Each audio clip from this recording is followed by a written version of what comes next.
मैं हूं दुनिया का सबसे पहला आवासीय विश्वविद्यालय जिसने फैलाई भारतीय ज्ञान की रोशनी।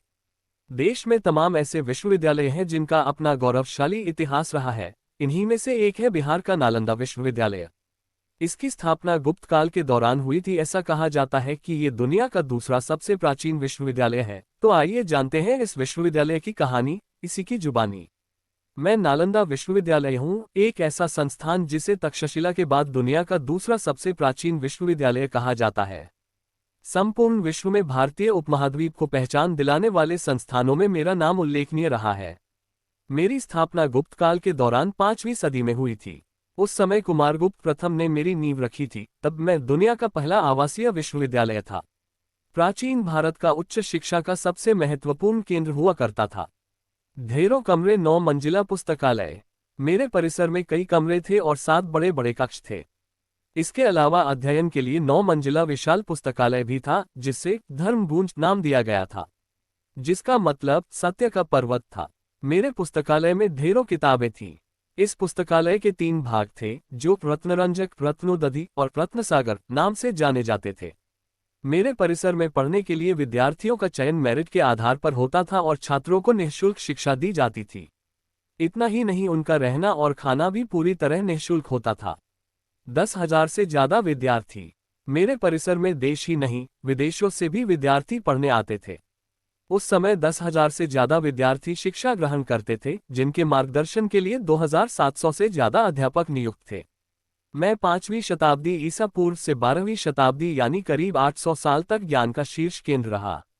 कोरिया, जापान, चीन, तिब्बत, इंडोनेशिया, ईरान, ग्रीस और मंगोलिया समेत कई अन्य देशों के छात्र भी नालंदा शिक्षा ग्रहण करने आते थे। चीन के विख्यात बौद्ध भिक्षु हुआन झांग भी यहाँ से धर्मरथ साथ ले गए, जिसका बाद में चीनी भाषा मंदारिन में अनुवाद किया गया। ये भी ज्ञात है कि चीन के प्रसिद्ध यात्री ह्वेनसांग भी 7वीं शताब्दी में यहाँ आए थे। पढ़ाए जाते थे ये विषय। मेरे परिसर में छात्रों को literature, astrology, psychology, law, astronomy, इतिहास, मैथ्स, इकोनॉमिक्स समेत कई विषयों को पढ़ाया जाता था।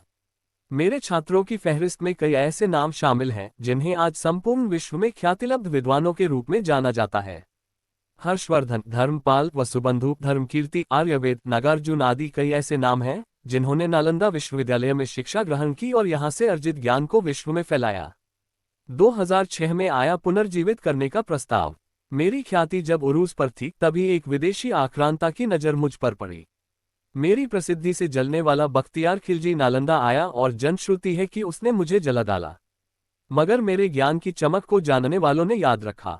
बाद की पीढ़ियों ने मेरा इतिहास सहेज कर रखा। सैकड़ों साल के बाद वर्ष 2006 आया, जब तत्कालीन राष्ट्रपति एपीजे अब्दुल कलाम ने बिहार विधानसभा में अपने संबोधन के दौरान मुझ में फिर से जान फूंकने का प्रस्ताव रखा। फिर क्या था, बाहरी देश भी मुझे पुनर्जीवित करने में रुचि दिखाने लगे। सिंगापुर सरकार की तरफ से प्रस्ताव आए थे और चर्चा शुरू हुई कि नालंदा विश्वविद्यालय को एक बार फिर से एशिया में ज्ञान का केंद्र बनने का गौरव मिले। 400 एकड़ में तैयार हो रहा परिसर। 2007 में पूर्वी एशिया शिखर सम्मेलन में 16 देशों ने मेरे पुनर्स्थापना के प्रस्ताव का समर्थन किया।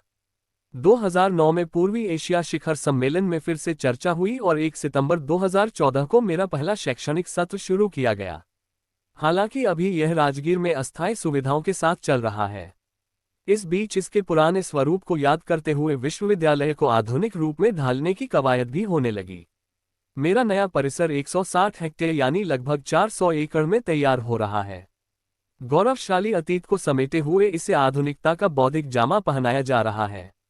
राजगीर की पहाड़ियों के बीच बन रहा नया नालंदा विश्वविद्यालय इसकी शैक्षणिक महत्व